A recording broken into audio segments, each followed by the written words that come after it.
How they hangin' dino dudes? It's me, the Media Raptor, and welcome back to another episode of the Media Raptor Reviews. You might be wondering what's going on right now, why you're just seeing a picture and not, well, me. A couple things have happened recently. For one, well, I wanted to try something different for a change. I was kind of noticing it took a long time to film and edit a review when really I wasn't doing much in those reviews. I was mainly just sitting there talking about stuff. The ones that really require you to be watching was just a reaction and review, but even then, those were just... Well, that was more because I was actually watching the movie, so I figured, hey, remember a long, long time ago I made some audio reviews of, like, Sharktopus and all that? Let's go back to that. At least for now. But also, the more important part is I fractured my ankle pretty badly. And right now, for the next 5 to 6 weeks, I'm not really supposed to be doing a whole lot of walking on it. So, yeah, I'm kind of trapped in my room.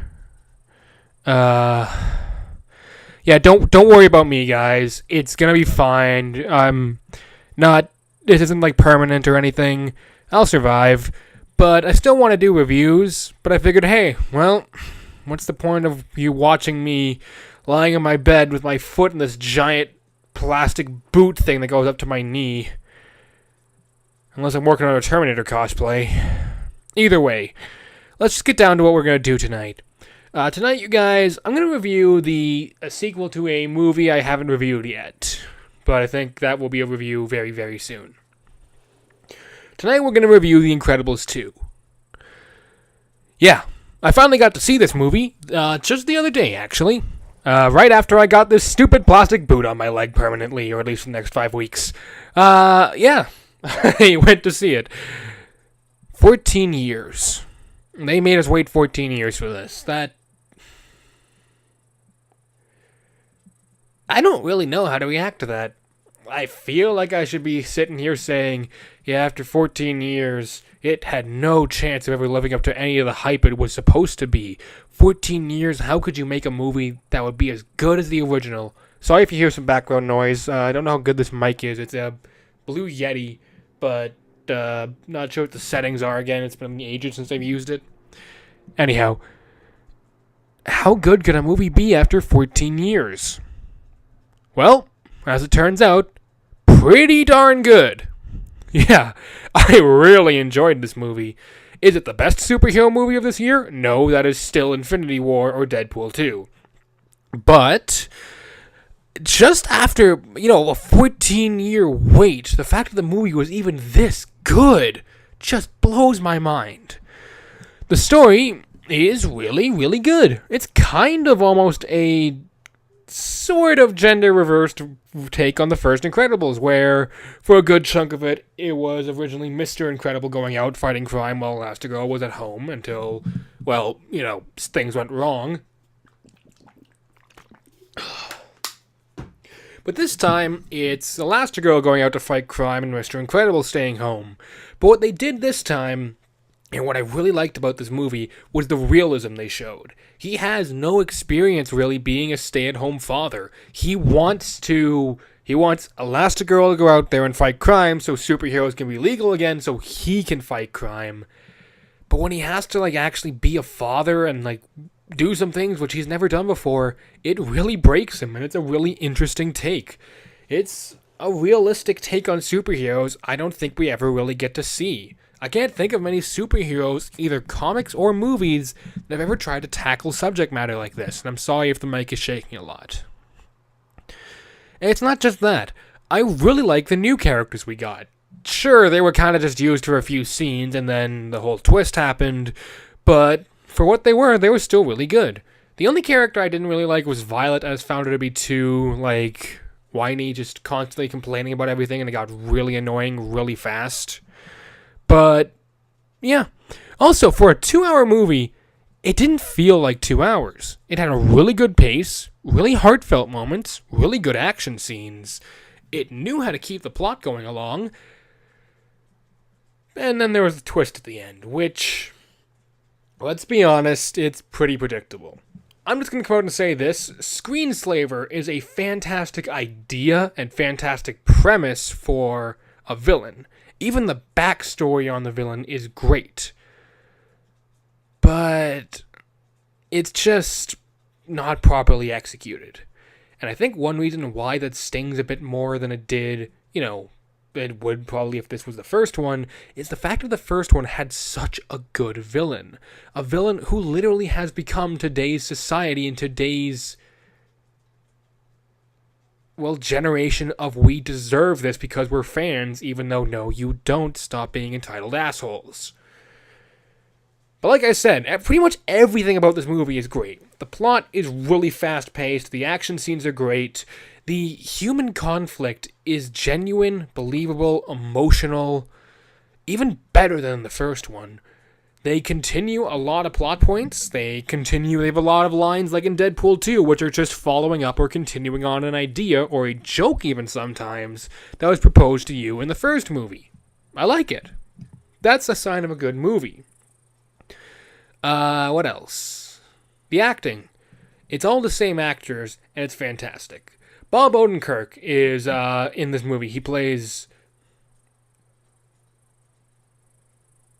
Devin, I think. I don't know. He plays a guy. Imagine Saul from Breaking Bad if he was not working with criminals.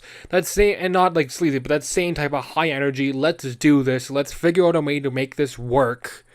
That kind of character, and it's so fun in everything he does. He's so fun to watch. I don't know exactly why he is. He just is. And all the other actors are phenomenal. There was not a single bad actor in this movie, which honestly I wasn't expecting there to be because, it's Disney, and Disney usually has, a top-notch cast. But yeah, every actor is great. All the characters are great. Every line is delivered perfectly. But you know what the best part of this whole movie is? The animation. Yeah, I know people love to talk about, Disney movies have such great animation. But to me, the ones which have the best animation above all of them, aside from Coco, are the Brad Bird ones. The original Incredibles had both a realistic yet comic book feel. It felt like a superhero movie and a spy movie, and yet also a family drama. And the art style was perfect. Ratatouille, a movie which I kind of think gets overlooked sometimes, is easily one of the most beautiful animated movies ever made.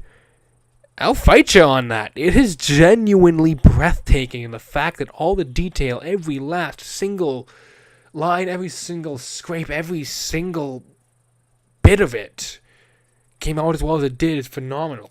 And he does it again here. Things just such as wear and tear on buildings that are clearly older or newer, blades of grass moving, the air moving, water effects, it's all just so beautiful. I genuinely think unless Wreck-It Ralph 2 somehow is better than this, which by the way, Wreck-It Ralph is easily one of my all-time favorite Disney movies. No, I'm not knocking it here. Just saying, I think I know what movie is going to win Best Animated Picture this year at the Oscars. Yeah, and that pretty much is... Oh, and the music. The music is still phenomenal. The score is still catchy. It is still memorable, and it'll get stuck in your head. So, yeah. Do you even have to ask if I can recommend this movie? The answer is a resounding yes.